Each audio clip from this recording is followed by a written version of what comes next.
akutwa amefariki. Mwalimu wa shule ya Katui iliyopo kata ya Ruaha mkoani Morogoro, wilaya ya Kilosa,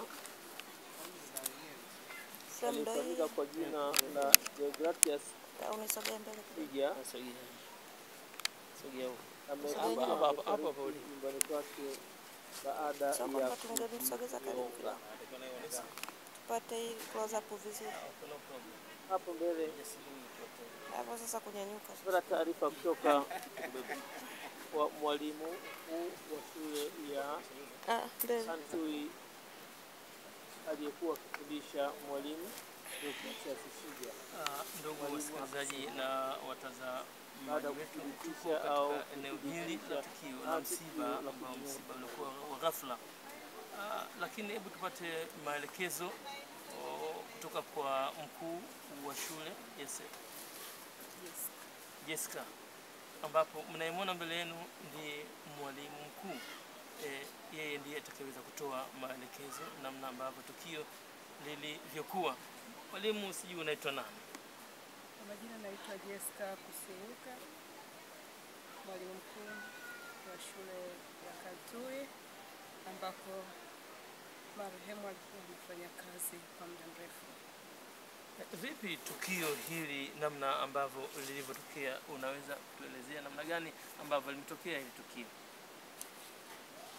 Kwa kweli mpaka sasa hivi sina zaidi cha kuweza kusema kwamba ni nini zaidi kimetokea, zaidi ya kwamba nimepigiwa simu asubuhi na mke wa marehemu kunijulisha kwamba mwalimu mwenzetu amefariki kwa kujinyonga, na baada ya hapo tulifika eneo la tukio kushuhudia. Tukaona ni kweli amejinyonga na mwili wake ulikuwa bado upo, alikuwa amejinyongea chumbani kwenye nyumba yake.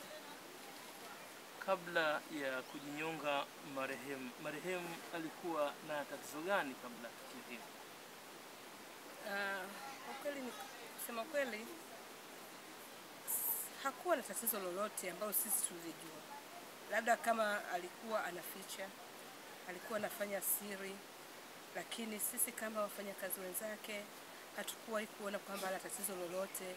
Tumekuwa naye tukifanya naye kazi siku zote, kazi zinaenda vizuri, mpaka jana mchana akaniaga, akaniambia, mwalimu, naona tumbo linanisumbua, naomba ruhusa niende nyumbani. Nikamwambia okay, sawa, apumzike. Ndio tulivyoachana hivyo. Lakini all in all hakuwahi kuonyesha kwamba ana changamoto ya aina yoyote.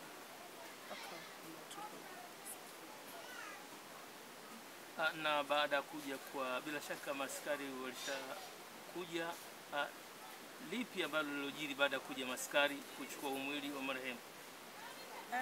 Mpaka sasa hivi uongozi wa serikali pamoja na jeshi la polisi wamefanya kazi yao, wameshachukua mwili. Kwa sisi kama sisi hatuna la zaidi la kusema, tunasubiria vyombo vya dola vitoe taarifa.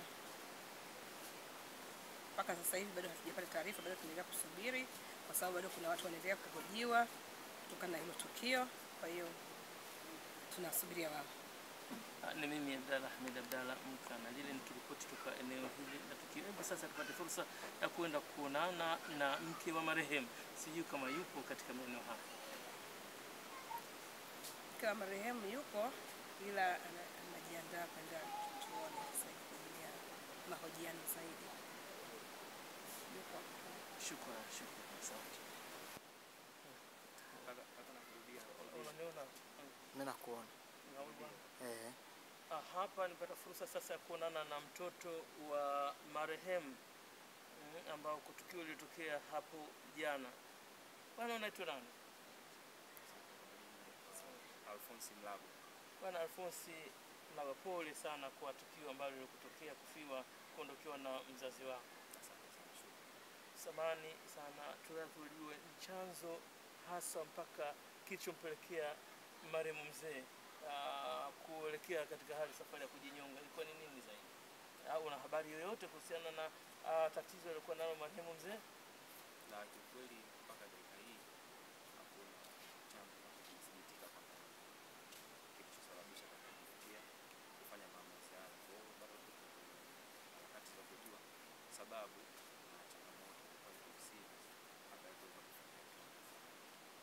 kabla ya tukio hili kutokea, vipi hapa baba marehemu mzee alikuweza kuwa na changamoto zozote zile za kimaisha kwa ujumla? Hapana, kwa hadi nilikuwa nikikaa naye na nikizungumza naye alikuwa ni mtu ambaye anaonyesha kila kitu kipo sawa. Sasa hata mimi mwenyewe nilishtushwa sana na hizo taarifa na kujua kwamba labda kuna vitu alikuwa anapitia hakutaka kuniambia au alikuwa aliona kwamba ni wakati sahihi wa kuniambia. Bado sijajua ni changamoto ni nini. Nani muda gani hasa tukio hilo ambapo ilitokea muda gani?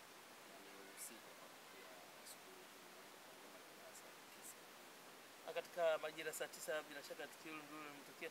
Vipi kabla saa 9, tuanzie mfano saa 12 muda kutoka kazini au saa 10 muda kutoka kazini, alikuwa katika hali ya namna gani? Kwa taarifa nilizopata kutoka kwa walimu wake maana alikuwa shule. Ndio. Sasa walimu wake wanasema nao hata jioni saa 12 wanaongea vizuri, wanacheka.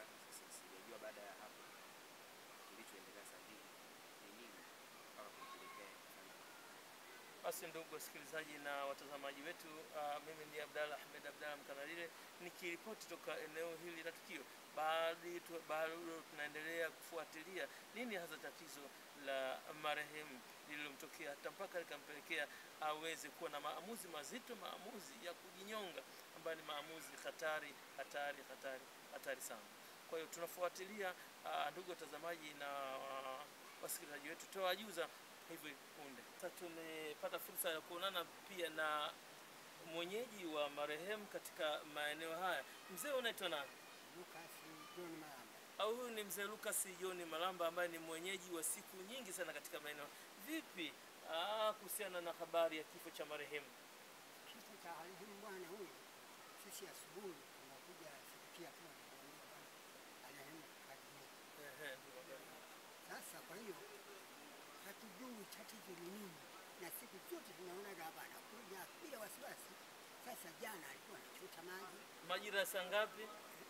Majira ya jana jioni, kama muda wa saa kwanza asubuhi, jioni yupo tu salama tu. Ndio.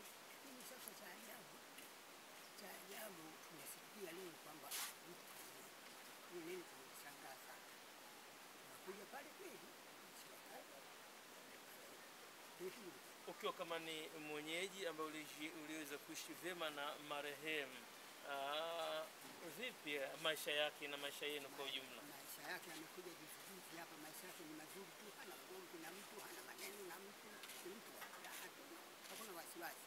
Ana mimi niko juu hapo nikipitia hapa tunasabayana kama kawaida. Jana asubuhi tuliongea kama kawaida, hakuna wasiwasi wote. Leo tunashangaa hivi jambo. Basi ndugu zangu wasikilizaji na watazamaji wetu kupitia Mkana Online TV, haya ni maneno machache ya mwenyeji wa marehemu katika maeneo haya, Mheshimiwa Mzee Malamba. Shukrani.